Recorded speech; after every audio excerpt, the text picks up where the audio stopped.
Então vamos lá, que a gente é brasileiro e não desiste nunca. Vamos falar da relação candidíase e vulvo vaginal com a alimentação e estilo de vida. Primeiro, vou começar falando para vocês o que é a candidíase vulvo vaginal. É uma infecção por um fungo polimórfico que habita o nosso corpo, que faz parte da nossa microbiota residente normal. Ele mora no nosso organismo e não tem como ser erradicado. Por isso mesmo, ele não deveria causar nenhum tipo de sintoma, né?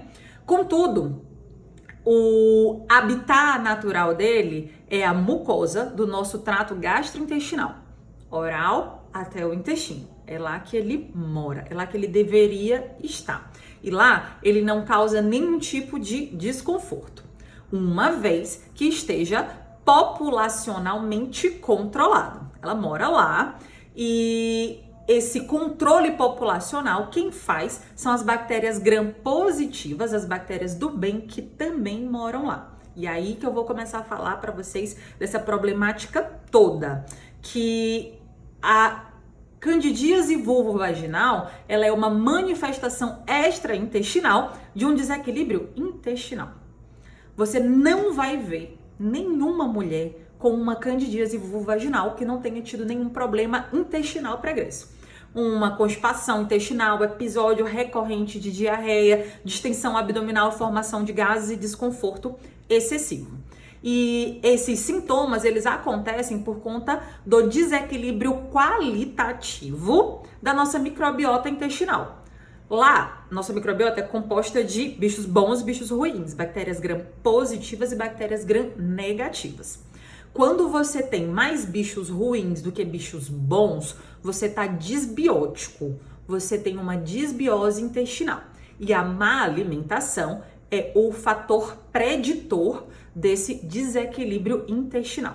Então, quando você tem mais bactérias gram-negativas que gram-positivas, você vai ter um desequilíbrio qualitativo populacional dessa Candida albicans também. Eu falei para vocês que quem faz o controle dessa cândida são as bactérias gram-positivas, enquanto as bactérias gram-negativas favorecem a sua taxa de sobrevivência, proliferação e toxicidade. Vou explicar para vocês melhor sobre isso. As bactérias gram-positivas, elas são revestidas de uma carapaça que chama peptídeo-glicano. O peptídeo-glicano, ele controla via quorum sense, que é um sistema onde os micro-organismos se comunicam e isso culmina no controle ou descontrole populacional dos mesmos. O peptídeo-glicano, ele inibe a taxa de proliferação da Candida albicans, enquanto o LPS, o lipopolissacarídeo, que é quem reveste as bactérias gram-negativas, aumenta a taxa de sobrevivência desses fungos. E muito pior que isso, eu falei para vocês que a Candida ela não deveria causar nenhuma manifestação patogênica em nenhum lugar do corpo porque ela mora na gente. Então, quem que faz com que essa cândida seja patogênica é o LPS, das bactérias gram-negativas. Elas contaminam a cândida e a cândida vai para outro lugar, trato geniturinário, que é o lugar mais próximo, e ela causa um tipo de reação tóxica, alérgica, que resulta em vermelhidão, lesões, coceira, né? E um desconforto muito grande para as mulheres que têm.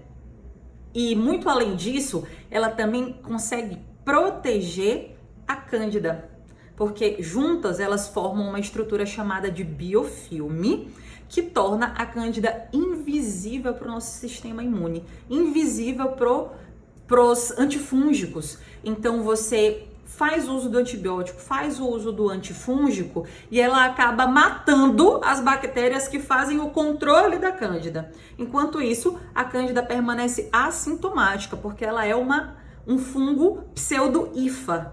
Então ela consegue ser assintomática. E quando ela vê perigo, ela é um fungo muito esperto, ela se torna nessa estrutura onde ela fica assintomática enquanto todo mundo morre, e quando ela volta com um descontrole populacional maior. Por isso, A segunda recidiva é pior do que a primeira, a terceira é pior do que a segunda. Você faz um antifúngico, tem um controle ali momentâneo e depois você faz uma recidiva. Existem mulheres que já estão há anos nessa guerra e é uma coisa muito desconfortável. Renara, então qual é a maneira de fazer o tratamento definitivo da Cândida? Melhorando a saúde intestinal, uma vez que é a nossa microbiota intestinal que orquestra o crescimento e inibição desse conjunto de fungos. O ambiente ácido aumenta a taxa de sobrevivência dessa cândida. Então, a alimentação, ela consegue controlar o pH intestinal e deixar ele mais básico para que essa acidez não favoreça essa condição. Através da alimentação, a gente consegue reduzir a taxa de sobrevivência das bactérias gram-negativas. E a gente pode repor as bactérias gram-positivas também, né? Através do uso dos probióticos, que é um grandíssimo aliado do controle da cândida. Existem poucos fitoterápicos que conseguem atuar diretamente, né, na infestação. E eu vou citar para vocês aqui os 3 que têm o maior nível de evidência científica, que é o alho, que é um antifúngico natural muito eficiente. Ele consegue sim reduzir diretamente a taxa de sobrevivência da Candida albicans, a cranberry e a berberina.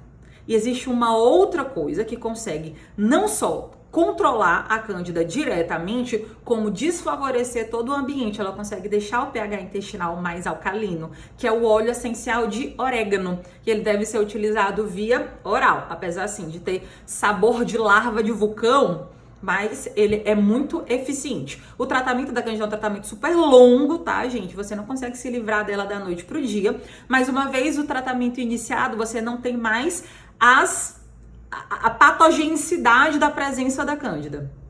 O tratamento feito via vaginal, ele não vai ser eficiente por muito tempo. O tratamento feito via intestinal vai ser definitivo. Então, essa tem que ser a zona de ataque. O açúcar, por exemplo, ele é o combustível metabólico de proliferação da cândida. Então, se você está fazendo um antifúngico e está comendo açúcar, você está enxugando gelo, não vai adiantar, não vai funcionar. Os lácteos, eles aumentam o pH intestinal, né, melhoram o ambiente para cândida e eles também conseguem aumentar a taxa de sobrevivência das bactérias gram-negativas, que são ali os grandes aliados da cândida e dos episódios de candidíase. Então, lácteos e açúcar devem estar fora da dieta para quem está tentando fazer esse controle. Essas prescrições que eu acabei de falar para vocês, elas são individualizadas, né? Vai depender da composição corporal, da condição clínica e dos outros fatores que envolvem a saúde do paciente. Mas eu tô aqui principalmente para falar para vocês que o tratamento da candidíase definitivo, ele deve iniciar via intestinal. Então, procure um profissional para orientar você de acordo com as suas necessidades sobre dose, sobre melhores alimentos e sobre como fazer as devidas substituições.